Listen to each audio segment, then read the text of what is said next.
এবার সুপারস্টার সাকিব খানকে দেখা গেল বাহামা দ্বীপপুঞ্জে, সেখানে মার্কিন মডেল কন্যা কেলসির সাথে নতুন রসায়ন করলেন সাকিব খান, কিন্তু কেন?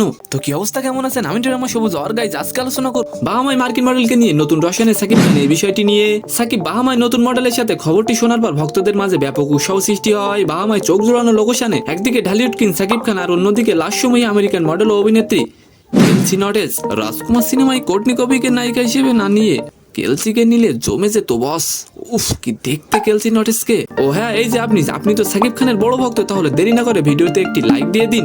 আসলে সাকিব খান বাহামায় গেছেন নিজের কোম্পানি হারলানের বিজ্ঞাপন চিত্র তৈরি করতে। ফটোশুট করতে সাকিব খান ও কেলসি নটেজ বাহামায় আছেন। দেশে শীর্ষস্থানীয় স্কিন কেয়ার ও কসমেটিক ব্র্যান্ড লিলি মানে ভিন্ন কিছু, তারই ধারাবাহিকতায় সাকিব খান ও কেলসি নটেজকে নিয়ে এই বিজ্ঞাপন চিত্র ধারণ করা হয়। দর্শকদের জন্য সাকিবের এই বিজ্ঞাপনটি ধামাক হয়ে আসছে, তো আপনারা তার জন্য অপেক্ষা করুন। তো সম্মানিত দর্শক, আজকের ভিডিওটি কেমন লাগলো অবশ্যই কমেন্ট বক্সে জানাবেন, আর ভিডিওটি যদি ভালো লাগে অবশ্যই একটি লাইক দিয়ে আমাদের চ্যানেলটিকে সাবস্ক্রাইব করে দিন। ধন্যবাদ।